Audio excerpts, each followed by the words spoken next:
दोस्तों, सबसे पहले तो हम आपको बता दें कि हजरत ख्वाजा गरीब नवाज रहमतुल्लाहि अलैह के इतने पावरफुल वली है कि अगर ख्वाजा गरीब नवाज अपनी रहमतों पर आ जाए तो एक फकीर को भी बादशाह बना सकता है। और अगर आप कभी जलाल में आ जाए तो पावर में बैठे हुए लोगों को भी नस्ते नाबूद कर सकते हैं, यानी कि बादशाह को भी फकीर बना सकते हैं। आज की इस वीडियो में हम आपको शाहरुख खान के हवाले से अजमेर दरगाह में होने वाले एक ऐसे ही करामात के बारे में बताने वाले हैं। ख्वाजा गरीब नवाज की एक ऐसे ही करामात के बारे में बताने वाले हैं जिसे शाहरुख खान ने खुद अपनी मुंह जबानी बताया है। और यह हजरत ख्वाजा गरीब नवाज की एक ऐसी करामात है जिसके बारे में जानकर आप सबका भी दिल है जो खुश हो जाएगा और आप कमेंट बॉक्स में या ख्वाजा लिखने पर मजबूर हो जाओगी। इसलिए आज का यह वीडियो आप सभी के लिए बहुत ही खास है। आप इसको आखिर तक जरूर देखें और सबसे पहले आप ख्वाजा गरीब नवाज की मोहब्बत में इस वीडियो को दिल से एक लाइक जरूर कर दे और मेहरबानी करके इसे शेयर भी कर दे ताकि और भी लोगों के पास में यह वीडियो पहुंच जाए। तो चलिए दोस्तों शुरू करते हैं। दोस्तों, जैसा कि आप सब लोग जानते हो कि अजमेर शरीफ में मौजूद हजरत ख्वाजा गरीब नवाज रहमतुल्लाहि अलैह की दरगाह पर हिंदुस्तान से नहीं बल्कि दुनिया भर से लाखों करोड़ों लोग हाजिरी देने के लिए पहुंचते हैं। और यहाँ पर ऐसा भी नहीं है कि इस दरगाह में सिर्फ मुसलमान लोग ही अपनी परेशानियों को लेकर जाते हैं, बल्कि यहाँ पर हिंदू, मुस्लिम, सिख और ईसाई समेत सभी धर्म और मजहब के लोग अपने अपने दुख और मुसीबत लेकर आपकी दरगाह में हाजिर होते हैं। इसके अलावा अजमेर दरगाह में ऐसा भी नहीं है कि यहाँ पर सिर्फ आम आदमी ही जाकर हाजिरी देते हैं, बल्कि ख्वाजा गरीब नवाज की मजार शरीफ पर दुनिया भर के बड़े बड़े लोग जैसे कि बड़े बड़े राजनेता, बड़े बड़े में फिल्मी कलाकार, बड़े बड़े रईस और दौलतमंद लोग भी आपकी मजार शरीफ पर जाकर चादर चढ़ाते हैं और अपनी मन्नत पूरी करते हैं। अजमेर दरगाह से दोस्तों हम बात कर रहे हैं बॉलीवुड के बादशाह शाहरुख खान के बारे में। इसलिए अब हम आपको बताने वाले हैं कि जब एक बार शाहरुख खान अजमेर दरगाह पर हाजिरी देने के लिए यानी कि ख्वाजा गरीब नवाज की मजार शरीफ पर चादर चढ़ाने के लिए गया तो उस वक्त ख्वाजा गरीब नवाज का ऐसा क्या हुआ कि जिसे देखकर शाहरुख खान भी हैरान में रह गया। और यही नहीं, आप भी इस पूरे वाकया को सुनकर चौंक जाओगे। लिहाजा आप इस वीडियो को बगैर स्किप के आखिर तक गौर से जरूर देखना।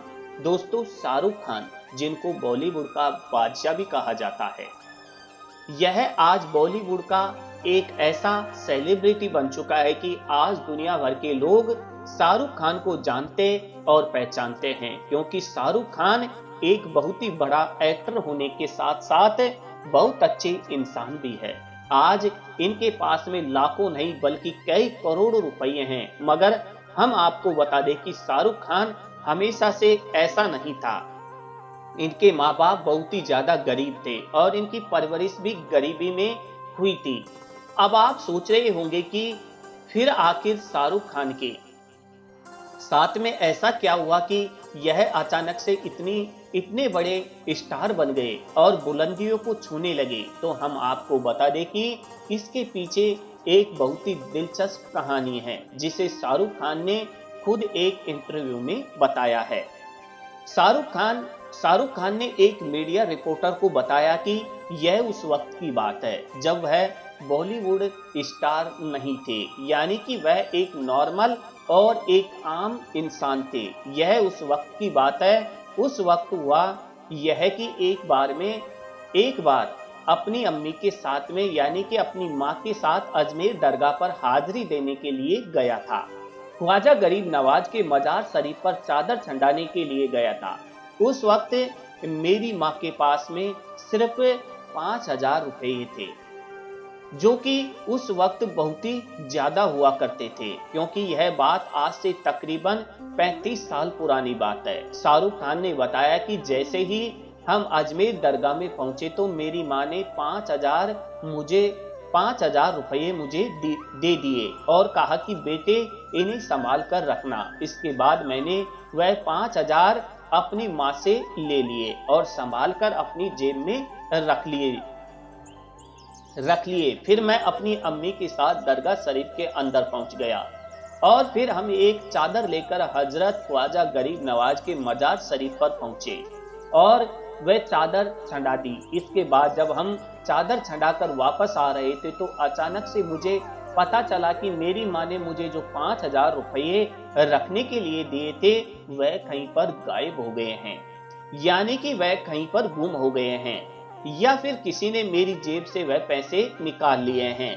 यह देखकर मैं बहुत ही ज्यादा परेशान हो गया। यहाँ पर हुआ यह था कि मैं उन पैसों को रखकर भूल चुका था, लेकिन फिर जब मेरी अम्मी ने मुझे याद दिलाया कि बेटे पैसों को संभाल कर रखना, तो उस वक्त मैंने अपनी जेबों को टटोला तो मुझे पता चला कि मेरी जेब में तो वह पैसे है ही नहीं। यह देखकर मैं बहुत ही ज्यादा परेशान हो गया और फिर जल्दी से वापस दरगाह शरीफ के अंदर उन पैसों को ढूंढने के लिए पहुंच गया और पैसों को इधर उधर तलाश करने लगा, लेकिन फिर वह 5,000 मुझे कहीं पर भी नहीं मिले। फिर मैंने देखा कि दरगाह शरीफ के बाहर बहुत सारे जायरीन बैठे हुए थे और बहुत सारे फकीर बाबा भी वहां पर मौजूद थे, जो कि आने वाले लोगों से पैसे मांग रहे थे। शाहरुख खान ने बताया कि अब जैसे मैं वहां से गुजर रहा था तो एक फकीर बाबा जो कि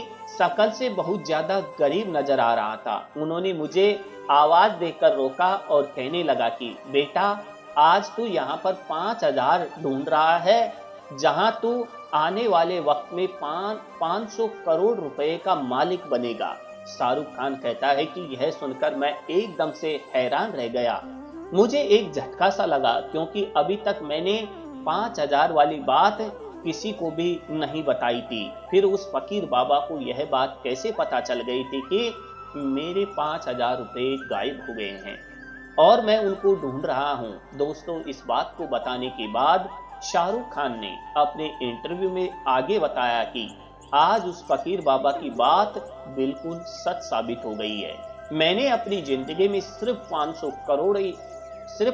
करोड़ ही नहीं बल्कि इससे भी बहुत ज्यादा पैसे कमाए हैं और पैसों की तो कोई बात नहीं है, बल्कि मैंने अपनी जिंदगी में काफी ज्यादा इज्जत और लोगों का बहुत सारा प्यार भी कमाया है। शाहरुख खान ने आगे बताया, अजमेर दरगाह की यह बात, हजरत ख्वाजा गरीब नवाज की यह करामात मैंने अपनी आंखों से देखी है और महसूस भी की है। वाकई में हजरत ख्वाजा गरीब नवाज रहमतुल्लाहि अलैह अल्लाह के एक बहुत ही बड़े वली और पावरफुल वली है। वह अगर अपनी रहमत पर आ जाए तो फकीर को भी बादशाह बना सकता है और अगर जलाल में आ जाए तो बड़े बड़े तख्त को भी हिला सकते हैं, यानी कि पावर और हुकूमत में बैठे हुए लोगों को भी नस्ते नाबूद कर सकता है। मगर दोस्तों, इन सब के बावजूद भी आज कुछ लोग हैं जो फेमस होने के लिए या फिर अपनी निजी फायदे के लिए अजमेर दरगाह पर उंगली उठा रहे हैं और कह रहे हैं कि अजमेर दरगाह के नीचे महादेव का मंदिर है, आपके मजार शरीफ के नीचे शिवलिंग मौजूद है और कह रहे हैं कि अजमेर दरगाह को किसी मंदिर को तोड़कर बनाया गया है। और अब तो इस बात का सिर्फ दावा ही नहीं किया जा रहा है, बल्कि इसे लेकर अब तो कोर्ट में एक याचिका भी लगाई गई है, जिसमें 110 साल पुरानी एक किताब का हवाला देते हुए कह रहे हैं कि 800 साल पुरानी अजमेर दरगाह के नीचे महादेव का मंदिर है, इसलिए अजमेर दरगाह की जांच करवाई जाए और फिर इसे तोड़कर मंदिर बनाया जाए, यानी कि इसे मंदिर घोषित करके हमें पूजा पाठ करने का अधिकार दिया जाए। ऐसा इस याचिका में दावा किया गया है कि जिसकी अभी कोर्ट में जांच चल रही है। अब इन लोगों को यह नहीं पता है कि यह किसी मुसलमान का कोई आम घर नहीं है जिस पर आप बुलडोजर चला दोगे। यह एक अल्लाह के वली की मजार शरीफ है। इस पर अगर आप हाथ डालोगे तो आपके हाथ जलकर खाक हो जाएंगी, आपकी नस्लें है जो नस्लें नाबूद हो जाएंगी, आप तबाह और बर्बाद होकर रह जाओगे। और 800 साल पहले जिसके बैठाए हुए ऊंटों को जो लोग उखाड़ नहीं सके, उन्हें उठा नहीं सके, आज वही लोग अजमेर दरगाह को उखाड़ने की बात कर रहे हैं। जब हजरत ख्वाजा गरीब नवाज आना सागर को एक कांसे के कटोरे में बैठा सकते हैं, तो याद रखो यह आपकी हुकूमत को भी हिला सकता है, यह आपको तबाह और बर्बाद भी कर सकता है। इसलिए मैं तो कहता हूं कि आप कुछ भी करो मगर हजरत ख्वाजा गरीब नवाज से मत उलझो, इसी में आप सबका फायदा है, इसी में हमारे देश भारत का फायदा है।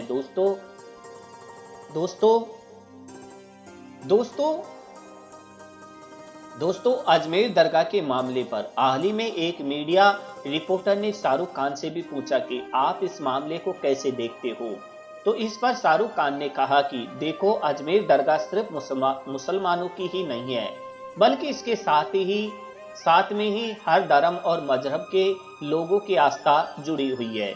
अभी जो लोग अजमेर दरगाह पर उंगली उठा रहा है, उनको पहले यह जान लेना चाहिए कि हजरत ख्वाजा गरीब नवाज की दरगाह में हिंदू मुसलमान समेत सभी धर्म और मजहब के लोग अपनी अपनी फरियाद को लेकर पहुंचते हैं, अपने दुख और मुसीबत लेकर पहुंचते हैं। इसके आगे शाहरुख खान ने कहा कि अभी जो यह लोग गंदी राजनीति के चलते हिंदू और मुसलमानों में नफरत बढ़ाने का जो ये काम कर रहे हैं, उन्हें पता होना चाहिए अजमेर दरगाह हजरत ख्वाजा गरीब नवाज रहमतुल्लाह अल की दरगाह है, जो कि पूरी हिंदुस्तान के बादशाह है। अगर वह जलाल में आ गए तो दुनिया में उनका नामो निशान मिट जाएगा। इसके अलावा शाहरुख खान ने आगे यह भी कहा कि अजमेर दरगाह में जिस मकसद के साथ यह लोग दंगा फसाद करवाना चाह रहे हैं, इन्हें इसमें कभी भी कामयाबी नहीं मिलेगी, क्योंकि मैंने खुद देखा है कि अगर हजरत ख्वाजा गरीब नवाज अपनी रहमतों पर आ जाए तो मुंह जैसे फकीर को भी बादशाह बना सकता है, और अगर जलाल में आ गया तो बादशाह को भी तहस नहस करके फकीर बना सकते हैं। प्यारे दोस्तों, अजमेर शरीफ दरगाह पर जो कुछ विवाद चल रहा है वह तो आप सभी जानते हैं, लेकिन वहां पेश आने वाली एक बड़ी करामात जो आज अभी वहां पेश आई है, आपको दिखाएंगे। लेकिन दोस्तों, उससे पहले आप वीडियो को लाइक करके साथ ही अपने 5 दोस्तों को जरूर शेयर करें, ताकि सबको इस करामात के बारे में पता चल सके। और कमेंट्स बॉक्स में या मोइन हक मोइन जरूर लिखे। दोस्तों, ख्वाजा गरीब नवाज के जलाल और करामात को ना कोई कल झुठला सकता है, झुठला पाया था, और ना ही कोई आज झुठला पाएगा। आज से लगभग 800 साल पहले जब आप गरीब नवाज को वहां से हटाने की बहुत कोशिश की, लेकिन आप आज भी वहां मौजूद है। और जो राजा के ऊंट बैठे थे, जब वह ऊंट वहां से बिना आपकी इजाजत ना उठे, तो यह लोग आपकी दरगाह पर कैसे उंगली लगा सकते हैं। जब हजरत ख्वाजा गरीब नवाज अपने कुछ मुरीद को लेकर अजमेर शरीफ की सरजमीन पर अपने मुबारक कदम रखते हैं, तो उस वक्त गर्मी इतनी भयानक थी कि धूप से बचने के लिए आप हजरत शहंशाह हिंदू अत रसूल गरीब नवाज और उनके अकीदतमंद एक छायादार पेड़ के नीचे बैठ जाते हैं और आराम करने लगते हैं।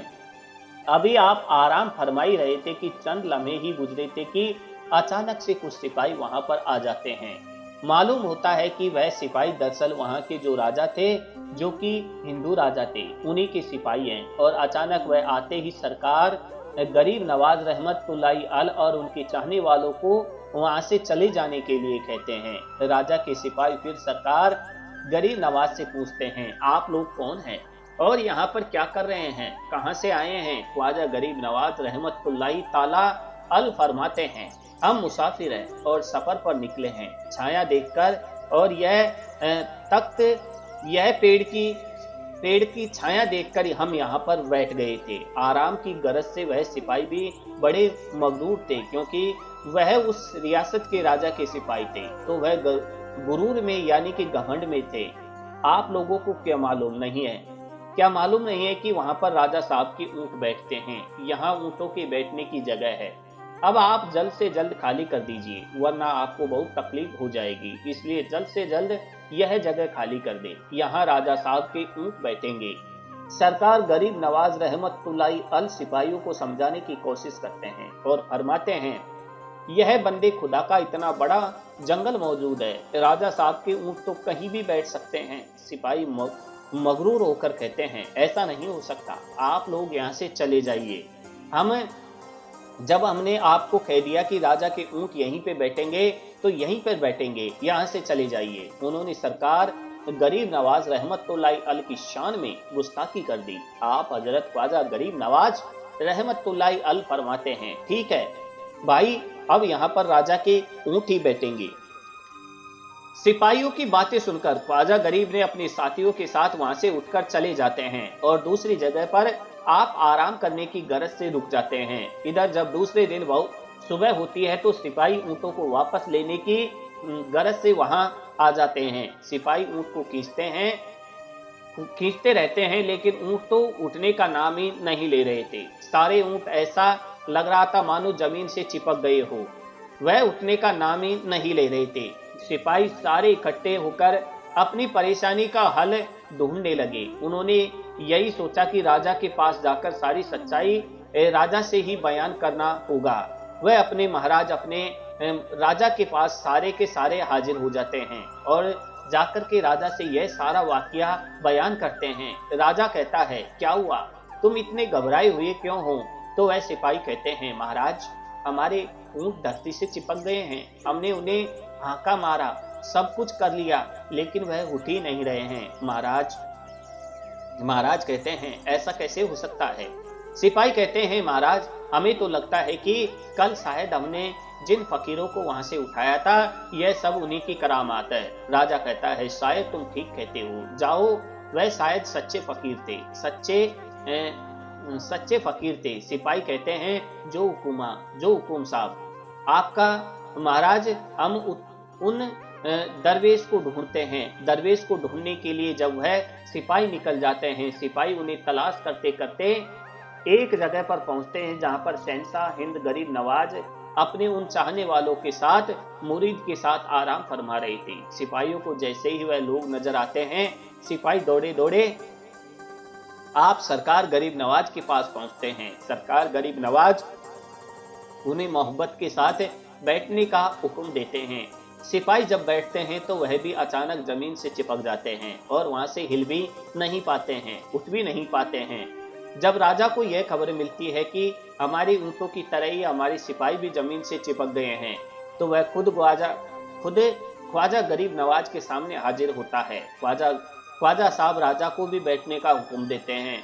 जब वह राजा जमीन पर बैठता है तो वह भी अपने आप ही उस जमीन से चिपक जाता है और लाखों कोशिश करने के बावजूद जब वह उठने से नाकाम रहता है तो ख्वाजा गरीब नवाज से माफी मांगने लगता है। गिड़गिड़ाकर फिर सरकार गरीब नवाज को उस पर रहम आ जाता है, क्योंकि आप आले अली है, आपने उसे माफ फरमा दिया था और जमीन से फरमाया, ए जमीन, अल्लाह के हुक्म से इनको तू आजाद कर दे। जमीन उन्हें आजाद कर देती है। राजा बार बार ख्वाजा गरीब नवाज रहमतुल्लाह अल की इस मेहरबानी का शुक्रिया करता है। राजा के सिपाही सरकार गरीब नवाज के सामने हाथ जोड़कर अर्ज करते हैं, हुजूर, हमारे ऊंट, आप गरीब नवाज फरमाते हैं, तुम्हारे ऊंट भी वही खड़े हो गए हैं। सिपाही यहाँ से सीधे ऊंटों के पास जाते हैं और जाकर कर देखते हैं तो वह ऊंट अब अपनी जगह से खड़े हुए थे और जाने के लिए तैयार थे। सरकार गरीब नवाज की जैसे ही यह करामात मशहूर हुई तो वहां दूर दूर तक इस करामात का शोहरत फैल गया था। अब लोगों को मालूम पड़ गया कि इस इलाके में एक अल्लाह के सच्चे वली है जिन्होंने ऐसी करामात दिखाई कि राजा, सिपाही और उनके ऊंट भी जमीन से चिपक रहे हैं। दोस्तों, यह करामात दुनिया भर में मशहूर है। तो जब ख्वाजा पाक के एक इशारे से बादशाह के ऊंट ना उठ सके, तो अगर आज भी कोई उनकी दरगाह को हाथ लगाने की कोशिश करेगा तो यकीनन वह भी उठ नहीं सकेगा। तो मित्रों, ये थी आज की महत्वपूर्ण जानकारी। आज की जानकारी आपको कैसी लगी हमें कमेंट्स बॉक्स में जरूर लिख के दीजिए। तो मित्रों, मिलते हैं एक और नई वीडियो के साथ।